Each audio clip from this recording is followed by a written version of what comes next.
La iniciativa Yo Te Incluyo el día de hoy tiene un invitado de lujo, el magíster Alcibiades Nelson Solís, especialista en Derecho Administrativo y con orgullo también puedo decir que fue mi docente en la licenciatura de Derecho y Ciencias Políticas. ¿Cómo estás, Alcibiades?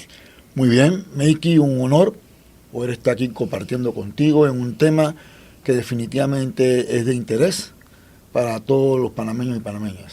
Correcto, Alcibiades. Las medidas de protección laboral, específicamente en la administración pública, son un tema debatible porque existen muchas situaciones que pueden darse en esta materia y sobre todo que afectan al servidor público. El día de hoy vamos a iniciar con nuestra iniciativa de poder gestionar públicamente y ayudar a las personas que tienen muchas dudas con este tema.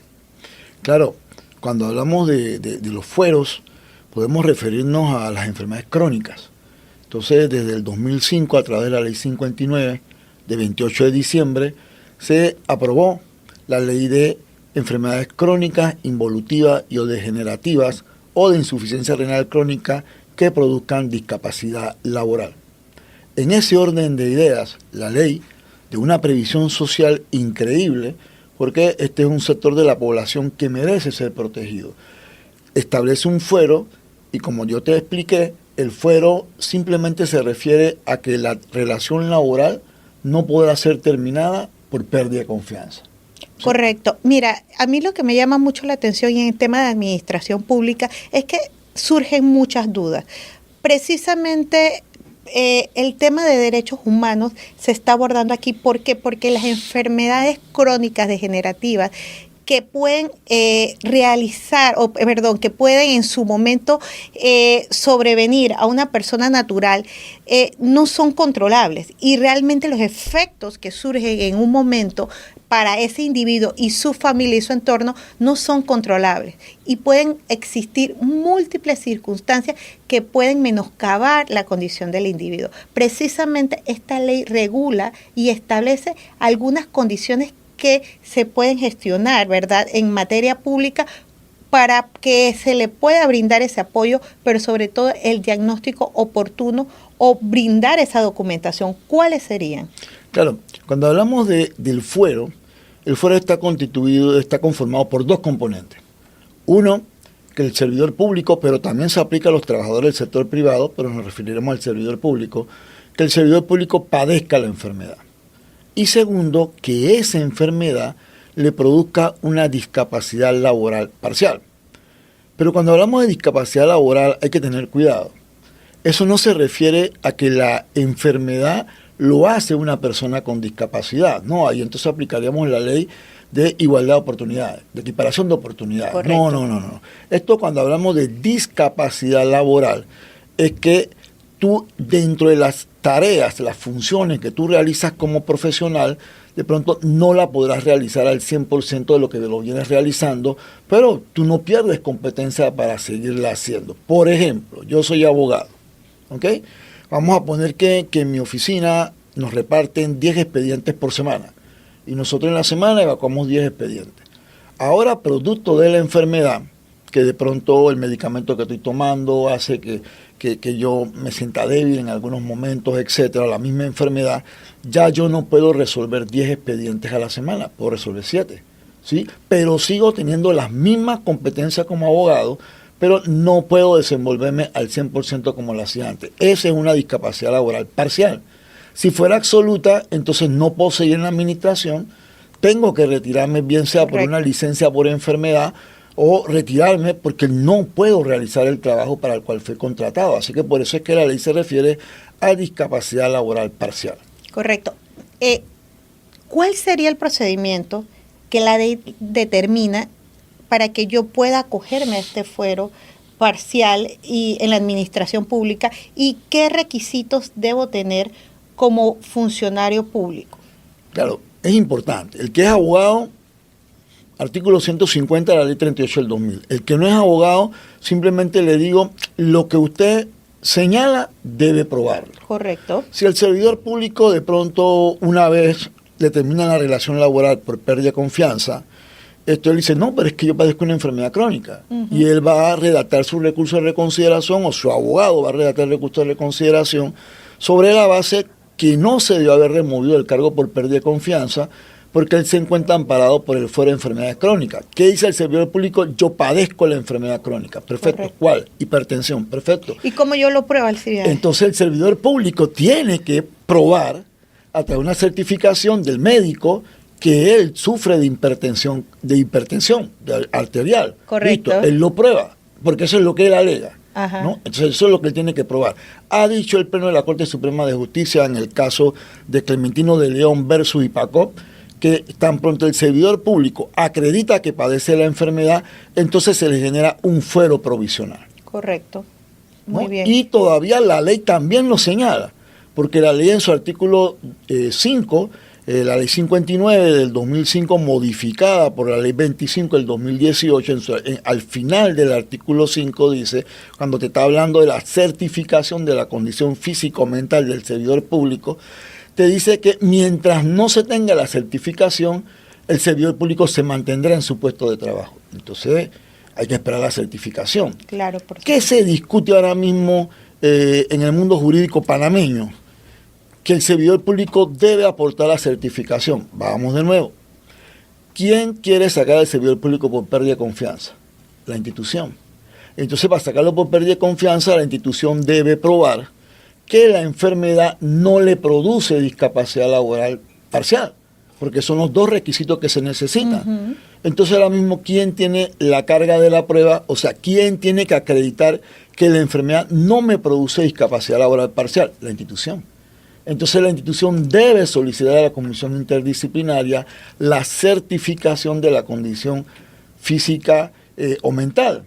Pero todavía le agrego más, porque de pronto alguna gente me ha comentado, licenciado, pero es que ellos me dicen que mi condición física y mental está regular, está bien, está más o menos, pero no dicen más nada. Entonces yo ahí les digo, es que ustedes tienen que saber preguntar. Necesitamos que nos certifique la condición física y mental del servidor público con sus generales y en consecuencia nos digan si le produce o no una discapacidad laboral parcial. Es que yo observo el mayor error de las personas que si tienes un derecho, lastimosamente no saben cómo documentarlo o cómo probarlo. Yo creo que aquí deberíamos primero empezar a documentar el padecimiento o la situación de salud que presenta ese servidor público y su superior inmediato debe mantener esa documentación o esa acreditación, porque no puedes tal vez alegar un derecho porque no lo estás probando. Y esos son los errores, porque dicen, sí, es que yo tengo una condición, yo tengo una situación, pero nunca lo has documentado. Claro, por eso es que siempre desde hace unos años para acá se hace sensibilización en las instituciones de que todo aquel que sufre una enfermedad crónica, involutiva o degenerativa, que lo acredite, ¿no? Que lo acredite para que esté en el expediente. Porque definitivamente que el recurso humano dice, bueno, es que Alcibiades, como no concursó, es un servidor público de libre nombramiento y remoción. Pero déjame revisar el expediente para ver si Alcibiades está protegido por alguno de esos fueros que tienen otras leyes, ¿no? Y si no lo tiene, entonces yo puedo remover el cargo por pérdida de confianza. Entonces, por eso es que se recomienda, acredita que tiene la enfermedad. ¿Cuáles serían las causales y cuál sería el procedimiento correcto para poder desvincular un servidor público de la administración o de la institución del Estado en su puesto de trabajo? Claro, la ley te va a decir a ti, si tú padeces una enfermedad de esta, que ya hemos mencionado, entonces él solo debe salir por una causal establecida en la ley y a través de un debido proceso. Lo que significa, bueno, José cometió un hecho que está regulado en la ley como causal de destitución directa. Okay. Padece de enfermedad crónica, sí, pero estamos hablando ahora de régimen disciplinario, que es lo que la ley dice que sí se puede dar por terminar la relación laboral. Entonces el jefe inmediato le solicita a Recursos Humanos que aperture el procedimiento disciplinario. Recursos Humanos le informa a José que se le abierto un procedimiento disciplinario sobre esta falta para que José, en un término de 2 días, haga su descargo, presente sus pruebas, solicite la práctica de algunas pruebas y al final Recursos Humanos, teniendo los cargos y los descargos, determina si existe mérito para la sanción o si no existe mérito a través de un informe. Si existe mérito para la destitución, le rinde el informe a la autoridad nominadora y la autoridad nominadora decidirá si lo despide, si le pone una suspensión o si no le aplica sanción, porque es una facultad que la ley le da a la autoridad nominadora. Pero si decide despedido, entonces hace una resolución debidamente motivada, o sea, donde explique que cumplieron con el debido proceso, por qué razón, y resuelve entonces que lo despide, y José tiene derecho a presentar su recurso de reconsideración en el término correspondiente. Con esto cumplimos con el debido proceso. Perfecto. ¿Cuál es el término correspondiente? Porque muchas personas a veces desconocen, y es muy importante el tema precisamente del término para que no le prescriba la acción al funcionario de poder reclamar alguna desvinculación laboral en lo que es el tema de administración pública. Una vez lo notifican, que esa notificación debe ser personal. ¿Qué significa personal? Que lo mandan a llamar, le dicen cuál es el resultado, que se resolvió, y entonces hay un sellito que él va a llenar donde pone su nombre, su cédula, de que se está notificando, la fecha y firma, ¿no? Entonces esa fecha es importante, porque a partir del día siguiente hábil le comienza a correr el término para presentar su recurso de reconsideración, que de acuerdo al reglamento de la ley de carrera, que es el decreto ejecutivo 222 del 97, tiene 5 días. 5 días hábiles, 5 días laborables. Correcto. Para promover su recurso de reconsideración. Ok. Posterior al recurso de reconsideración, ¿qué otros recursos ese funcionario puede tener si en caso contrario el derecho no le favorece? Claro, ahora mismo estamos, diría yo, la mayoría de las veces, en un estado de indefensión para el servidor público. Porque a través de la ley 23 del 2017 se crea el Tribunal Administrativo de la Función Pública. Y estamos en el 2024 y todavía no lo tenemos completo, ¿no? Ya está, al menos ya inició funcionamiento, pero no nos queda claro si van a resolver apelaciones contra destituciones. Si ellos resolvieran apelaciones contra destituciones, entonces una vez se resuelve el recurso de reconsideración y no le fuese favorable al servidor público, él tendría la oportunidad de, a través de un recurso de apelación, ir al Tribunal Administrativo de la Función Pública, que está conformado por 3 magistrados. O sea, que ya no es que son ad honorem, que en el tiempo libre 3 magistrados que se dedican a eso y que reúnen los mismos requisitos que un magistrado de un tribunal superior, ganan los mismos honorarios de un magistrado de un tribunal superior y tienen un equipo, una infraestructura.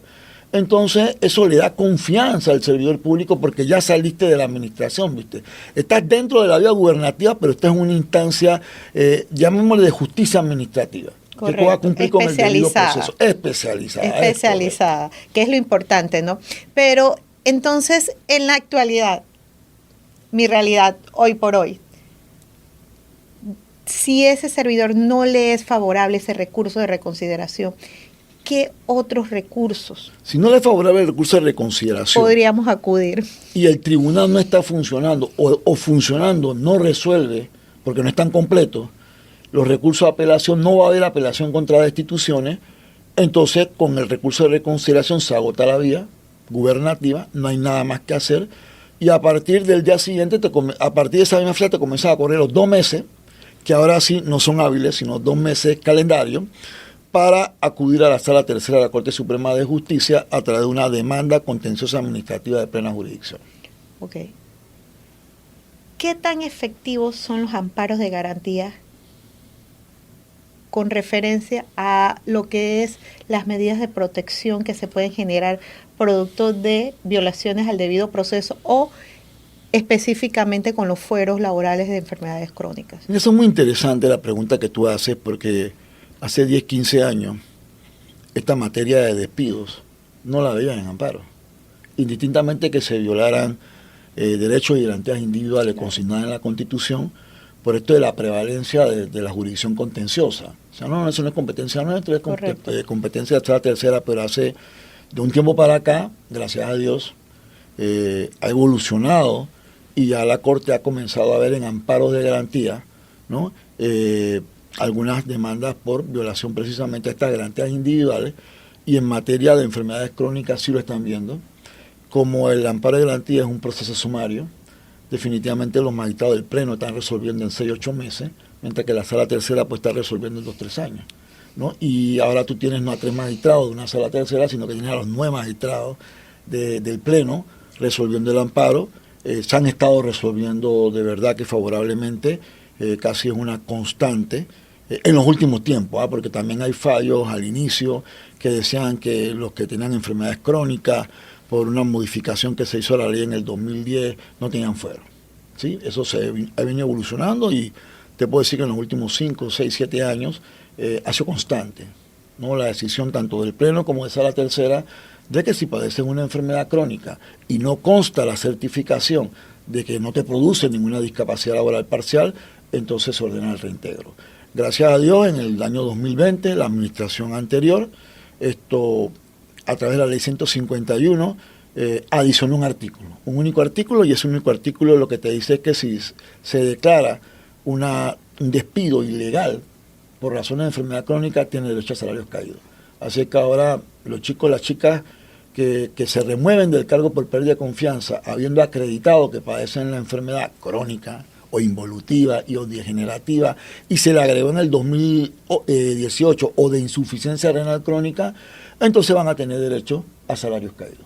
Es increíble, imagínate el tiempo que estamos gestionando nuestra justicia en Panamá, precisamente por un derecho consagrado no solo constitucionalmente, sino en materia de derechos humanos.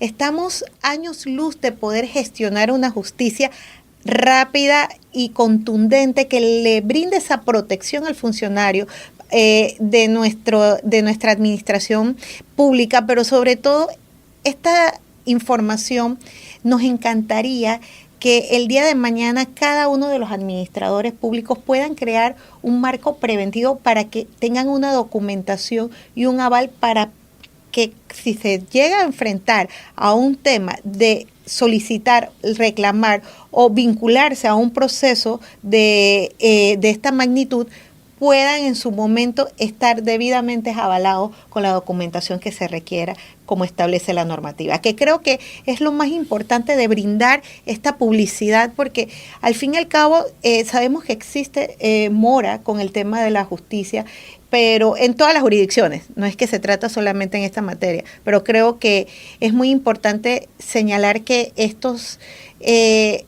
afectaciones, porque no solo es al funcionario, sino a la calidad de vida de su familia, repercuten de manera permanente y tal vez los daños y perjuicios no los podemos valorar con un simple fallo que le permita a ellos adquirir sus salarios caídos. Claro, pero fíjate que esto ya ha venido cambiando la dinámica, porque al final del camino, producto de la sensibilización a los servidores públicos, las oficinas institucionales de recursos humanos, a través de bienestar del servidor público, también he ido informando que todo aquel que padezca una de estas enfermedades, que lo acredite, que lo ponga en su expediente. Porque cuando se va a tomar la decisión de ver si tú rescindes su servicio por pérdida de confianza, si no están parados, si están parados, ¿no? Entonces, en muchas instituciones ya los servidores públicos han hecho esto. Nosotros recomendamos, siempre yo recomiendo, hablo a través del bienestar del servidor público, porque ellos tienen trabajadores sociales, ellos te reciben la documentación, hacen una investigación y al final ellos terminan con un informe para el jefe de recursos humanos diciendo, hombre, se ha acreditado, padece estas enfermedades, se está atendiendo desde tal fecha con el médico 1, con el médico 2, con el médico 3, aquí están las certificaciones, padece tales enfermedades, se ha señalado que son crónicas o que son involutivas, etcétera, y sí, se acredita momentáneamente el fuero provisional hasta que se determine si le producen una discapacidad laboral parcial. Pero entonces viene la discusión, ¿no? Y dicen que, pero es que cuando yo revisé el examen, el expediente de Meiki, en el expediente de Meiki no aparecía que ella padecía de hipertensión. ¿Okay? Y por eso nosotros la removimos del cargo por pérdida de confianza. Correcto, lo hicieron bien. Pero ahora Meiki presenta su recurso de reconsideración y ella tiene que probar lo que ella va a decir, los hechos que ella va a señalar, y que en virtud de los hechos que ella señala y ella prueba, entonces ella va a señalar que violaron algún artículo y que en función de eso deben revocar el acto administrativo. Correcto. Entonces Meike ahora sustenta su recurso en que ella padece hipertensión arterial y que es una enfermedad crónica, porque gracias a Dios esa enfermedad sí está así mismo escrita en el artículo 2 donde te dice cuáles son las enfermedades crónicas, y bueno, y entonces ya yo creo, él se va a probar que tiene la enfermedad y dice, bueno, como ya yo te probé, violaste el artículo 4, violaste el artículo 5 y entonces me debes reintegrar, me debes revocar. Pero ¿qué pasa? La gente piensa que no, pero es que como no lo tenía acreditado, perdón un momento, ¿para qué es el recurso de reconsideración? Correcto. Para decir que la administración se equivocó, obligar, que es lo que define la ley 38 como la vía gubernativa, que es un mecanismo de control que hace que promueve el administrador a través de los recursos para obligar a la administración a revisar su acto y determinar si es legal o no, y en ese orden de idea determinar si lo revoca o no. Entonces, si te está presentando la prueba ahora, ¿cuál es el problema? No hay problema. No, pero es que no lo había presentado antes. Incluso hay fallos de sala. Que no importa. Que dice que sí te voy a dar la razón porque lo tenías probado. Y la pregunta es, ¿y si no lo hubiera probado? Pero es que yo en la sala tercera tengo una etapa de pruebas. Entonces, ¿para qué es la etapa de pruebas si tú me vas a decir a mí que yo no tengo razón porque yo no lo había acreditado en el expediente antes de? Entonces yo pongo un ejemplo sencillo, es historia. Se despide a María. María presenta un recurso de reconsideración y con el recurso de reconsideración acompaña una certificación de que está en estado de gravidez. Y yo le digo a la gente, ¿qué resuelven ustedes? No reintegramos a María. Pero eso no estaba en el expediente. ¿Pero por qué la está reintegrando? Porque ella ha presentado una certificación de que está en estado de gravidez y la Constitución la protege con un fuero de maternidad. Bueno, ¿y por qué eso no lo aplicas igual al que tiene una enfermedad crónica? No estaba en el expediente, pero ahora te está aportando la certificación que padece la enfermedad crónica y entonces... Y que tiene el derecho. Tiene el derecho y le da su fuero. Bien, pero es que desconfiamos de la certificación. No hay ningún problema. Desconfía de la certificación, bueno, es competencia de la Dirección Nacional de Salud Pública, a solicitud de parte interesada, investigar los certificados, las certificaciones. Pero mira, esto es increíble, porque si tú te pones a escuchar es un tema de falta de empatía, que es lo que siempre repito, no existe una empatía. Miren, muchas veces las personas que están en un proceso de aceptación y precisamente por algún tipo de condición de salud, ellos en un momento entran en un momento de luto y falta de aceptación de su enfermedad. Y también hay que ver los tipos de medicamentos. Es correcto. Adicional a eso, tenemos que observar el tema de su salud mental. Y puede ser que la persona ha descuidado completamente de llevar certificaciones porque la persona está aceptando que tiene una enfermedad la cual le va a cambiar su estilo de vida. Y no solo su estilo de vida, su familia. Y muchas veces la falta de empatía del superior inmediato es lo que provoca este tipo de situaciones. Y aparte de que es un desgaste para el Estado por una decisión de un funcionario, primero que no es empático, falta de conocimiento y también existe un tema, y lo voy a decir, de persecución, porque cuando existen estos cambios de gobernanza que se da cada 5 años, a veces utilizamos estos temas como para crear una persecución y no es lo correcto. Y no digo que sea el caso específico de cada persona, pero existe. Y a veces muchas personas se quejan y eso es lo que tenemos que procurar, de crear esa empatía en las instituciones y manifestar esa solidaridad con la familia y con el funcionario que está pasando por esa etapa y por ese proceso de aceptación y de entendimiento de salud mental. Claro, lo que pasa es que a veces los servidores públicos y los que no entienden, los que no son servidores públicos cuando ven las noticias, es que por la ley 23 del 2017, en su artículo 25, estableció que a partir del 2 de enero del 2017, todo el que quisiera entrar a la administración pública lo debe hacer por concurso. Entonces, si yo entro a la administración pública después de esa fecha, ya yo estoy claro que yo soy de libre normalmente de emoción, simplemente porque entré por la confianza de la autoridad, porque no concursé. Claro. Pero la ley prevé fueros. Pero yo no soy de libre normalmente de emoción de esos que están directivos, ¿no? Yo estoy ocupando un cargo de carrera administrativa, estoy nombrado permanente, pero sí soy de libre porque no concursé. Claro. Pero entonces el fuero me protege y el de enfermedades crónicas es mucho más es mucho más amplio porque protege a todo el mundo. O sea, no hizo una excepción. No dijo que, bueno, se exceptúan de la aplicación de este fuero Claro. tal. O sea, a todo el mundo. Y nosotros hemos tenido fallos de la Corte donde un director nacional, que su cargo no es de carrera, que es de confianza, porque es del equipo del ministro, de la autoridad nominadora que llegó, dice la Corte, lo reintegro, porque padece enfermedad crónica. Y uno dice que en serio, pero si era del equipo, ¿cómo tú vas a mantener un equipo ajeno a un equipo que llega, ¿no? Y eso le puede generar al Estado un doble gasto, ¿viste? Porque ya no lo puedo sacar porque tiene una enfermedad crónica, pero tiene salario de director.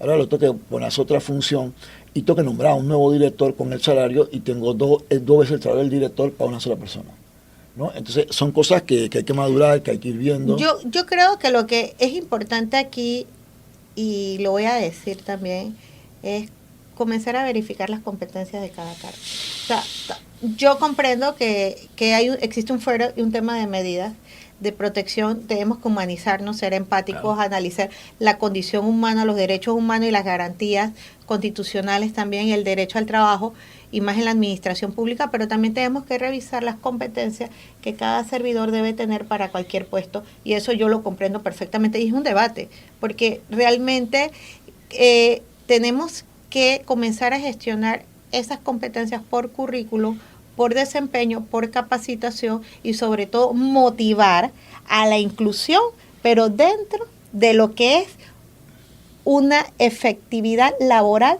para el sistema público que nos permita a todos gestionar nuestros recursos de manera efectiva. Sí, mira, cuando hablamos de por qué te vas en amparo, de por qué hay una situación inminente de daño ocasional. Claro. Es que cuando hablamos de estos chicos, chicas que padecen la enfermedad, ¿de qué estamos hablando? De la vida. De que estamos hablando de que este señor, este servidor público, esta servidora pública necesita la seguridad social para su cita médica, para sus laboratorios, para sus medicamentos, necesita el dinero. Claro. Porque hay algunos medicamentos que no están en el cuadro básico porque tiene que hacer una dieta y eso tiene su costo. Pero a lo mejor ese servidor, esa servidora pública son cabeza de familia o son parte de la familia y es un ingreso necesario también para los hijos. Entonces cuando tú dices que tú sacas alegremente porque tienes conocimiento o desconocimiento, entonces estamos hablando de que tú le estás violando varios derechos, varias garantías individuales, como el derecho a la seguridad social, el derecho al trabajo, el derecho a la salud, ¿no? El derecho incluso a la educación, ¿no? Y hay una serie de valores, pero es que a veces esta gente, cuando tú lo sacas también, su salud se comienza a deteriorar porque no tienen un empleo, no se pueden atender, y al final del camino se convierte en una carga para el Estado, porque entonces es el Ministerio de Salud, con los centros de salud, o el Hospital Santo Tomás, que tiene que ver, y cómo lo vas a ver, si igual tienes que pagar de alguna forma u otra, y al final del camino lo que estamos diciendo es que no estamos preservando la salud y la vida de nuestra gente. Entonces hay que tener un poco de cuidado, ¿no? Por eso decimos, pida su certificación, que los galenos le digan que no le produce discapacidad laboral parcial, y entonces usted con confianza, de acuerdo a la ley, puede removerlo por pérdida de confianza porque no cumplió, no llenó los dos requisitos, ¿viste? Mientras tuvo uno, que fue que acreditaste la enfermedad, yo esperé. ¿Qué esperé? La certificación. Ahora me llegó la certificación, dice que no le produce nada, ok, lo podemos remover porque es de libremente la emoción. Pero si te dice que sí le produce una discapacidad laboral parcial, entonces ya la única forma que tú tienes para terminar la relación laboral es un régimen disciplinario. Y para que tú abras un régimen disciplinario, el servidor o la servidora pública debió haber incurrido en una falta que esté tipificada como una violación al régimen disciplinario. Es correcto. Bueno, para mí creo que surgen muchas dudas.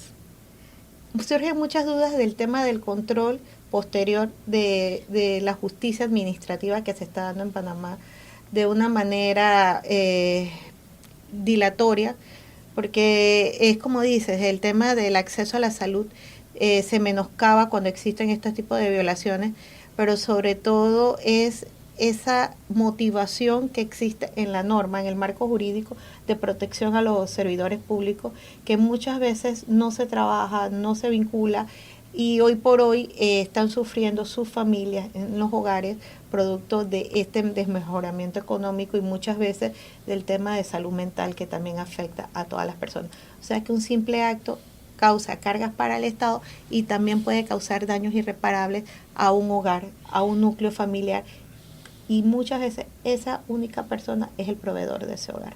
Claro, pero eso es que nosotros siempre vamos a decir, cuando tú ves la Constitución te dice, la estabilidad del servidor público está condicionada ¿a qué? Competencia, lealtad, ¿no? Moralidad. Y esos 3 parámetros son medibles a través de ¿qué? De evaluaciones de desempeño. Entonces, apliquemos evaluaciones de desempeño, y si tú tienes a alguien que padece una enfermedad de estas que hemos dicho, pero que es eficiente, no debe haber problema. Sin interesar si es de libre nombramiento y remoción, no debe haber problema, produce. Acabas de dar una solución brillante en tema de materia de recursos humanos en la administración pública. Las evaluaciones de desempeño deben ser totalmente necesarias y permanentes. Porque fíjate, si yo en recursos humanos encuentro un ítem de evaluación que esta persona me ha desmejorado, pero tiene mi fuero, yo lo puedo ubicar sin desmejorar el salario en otro tipo de puesto que me puede rendir, porque dentro de esas competencias él me está marcando unos ítems de evaluación que puede generar en el tema de currículum, en el tema de recursos humanos, y me puede ejercer el mismo cargo. O sea que yo simplemente tengo que ser creativa, ser empático y sobre todo ese capital humano que mantengo en la administración pública, hacerlo que se eleve y se empodere a pesar de su condición. Qué increíble sería que en la administración pública utilicemos estos roles en pro de ese capital humano que muchas veces se desecha como si fuese material de segunda. Lastimosamente vivimos en este mundo donde nosotros los seres humanos nos denigramos a tal punto cuando tenemos situaciones de salud que no nos permiten volver a ingresar a ese tema laboral tan necesario para mantener nuestros hogares. Sí, pero se está intentando, Miki. Yo creo que cuando tú combinas a los técnicos, ¿sí? En administración de recursos humanos, quizás no seremos tantos, pero hay algunos técnicos que seguimos en la administración, se está tratando de cambiar, de hacer las cosas bien. Muy bien, de verdad me siento muy tranquila porque esa fórmula que acabas de brindarnos y tal vez el tratar nos apoya a través de los medios digitales y a través de estas iniciativas que tenemos, como Yo Te Incluyo, de seguir motivando, porque tal vez no es la falta de interés, sino es la falta de conocimiento, cómo yo puedo lograr, porque también hemos estado en un periodo de oscuridad con todos estos temas de inclusión que muchas veces no nos permiten y como poder generar esa transformación dentro de las instituciones.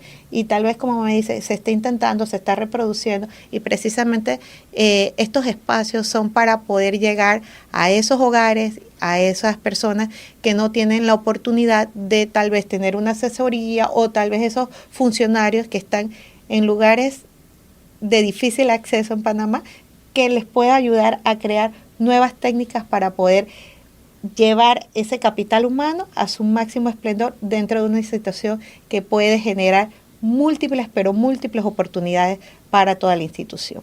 Claro que sí. Bueno, gracias, Alcibiades, la verdad, te admiro muchísimo, eres un maestro realmente para muchas personas, y sobre todo gracias por compartir conmigo en esta iniciativa que precisamente se hace buscando motivar a muchas personas que están pasando por situaciones difíciles, a funcionarios públicos que a veces desconocen o algunas veces no son empáticos, pero precisamente de eso se trata, incluir a pesar de que no tengamos las técnicas, y sobre todo desarrollar una mejor justicia, una mejor organización como sociedad, y sobre todo crear estos espacios para que las personas puedan comunicarse y gestionar académicamente oportunidades para todos. Gracias por ser mi invitado de lujo de Yo Te Incluyo, y a todos espero que dentro de esta magnífica ponencia puedan sacar lo mejor para poder contribuir a una mejor sociedad inclusiva.